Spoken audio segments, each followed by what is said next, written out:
Thank you, Jeremy. So our first artist is Anacristina Chapa, and her piece is entitled, What Keeps Me Going? And it's amazing.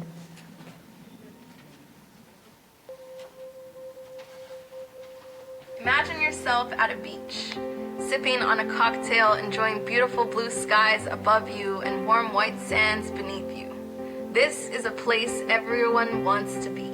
Now imagine that soft sand you're sitting on becomes a cold, hard chair.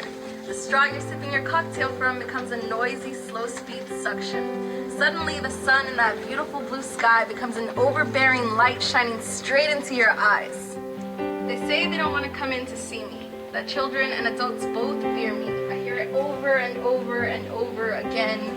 I hate the dentist. From the Uber driver to my best friend's 5-year-old, from the mailman to my general physician, even my mother who put me on this earth cannot stand the sight of me and my birth. It's not difficult to see the people have voted, and the general consensus is everybody hates me. So sometimes I can't help but wonder what those 4 years of sleepless nights were for. It took more than 200 brain-frying, soul-sucking exams, countless of hours working with these once clumsy hands.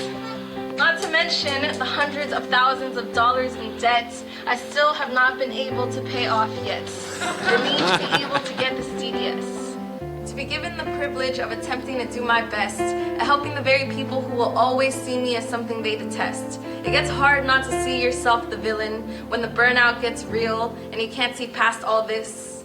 Cause look, I get it, the mouth is a personal space, and here I come with this buzzing metallic contraption of pain. But if I do have to be this monster that you all love to hate, let it be for the sake of battling the ailments that remain. For that 9-year-old girl who had to get her teeth pulled, and me holding her hands was the only thing that got her through. On the days where it feels like the bad outweighs the good, I think about her, and that's what keeps me going.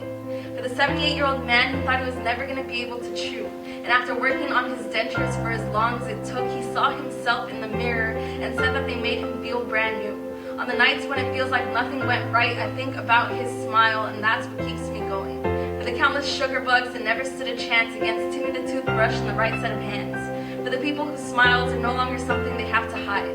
For the thank yous and the tears, the handshakes and the hugs. For that 8-year-old girl who wanted to grow up to change the world, and did grow up to change the world thanks to those 4 years of sleepless nights, exams, and practice. On the days when I forget what all of that was for, I think about her, and that's what keeps me going. For knowing you do it all over again in a heartbeat, I think of all of this, and that's what keeps me going. And to all my fellow healthcare professionals out there, this is for you. Remember why you started. Stay resilient.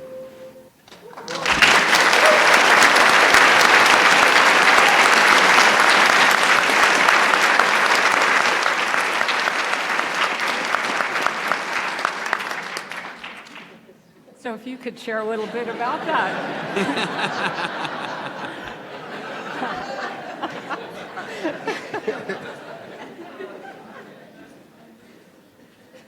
Thank you. So I'm just going to talk a little bit about the video. Hello everyone, my name is Anacristina Chapa and I'm a second-year dental student at the UT Health School of Dentistry. Originally I'm from a small town, it's a border town, Laredo, Texas, and I came to the big city to become a dentist because I worked as a dental assistant and I saw that there was a need for dentists. And so they say, be the change you want to see in the world, and I wanted to see more Spanish-speaking dentists serving and inspiring their own community. So here I am.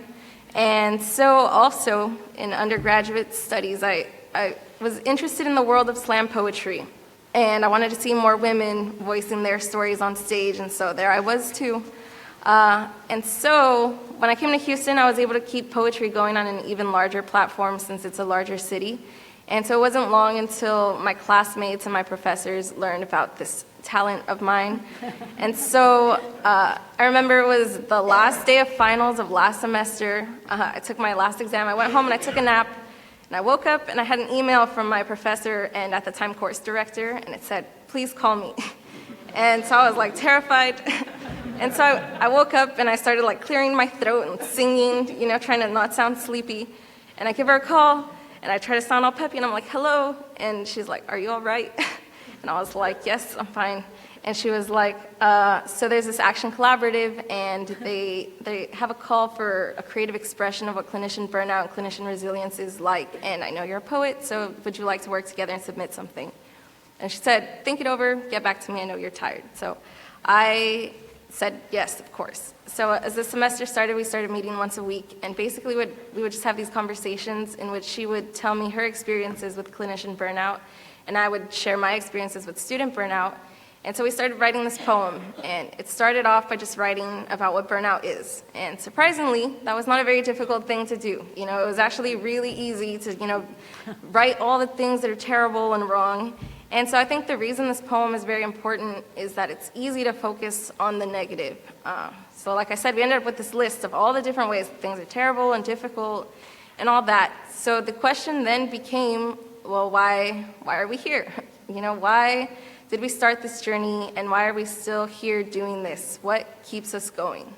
And the answer became very clear, and it's the patients. So it's the impact that we have on the patients who really need us, and it's knowing that not just anyone could or would do this, and it's because of that it's very important that we do it, and it's very important that we remember all of this and that we keep going. So that's where this poem came from.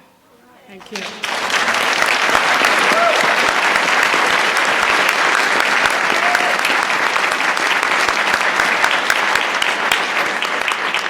Thank you.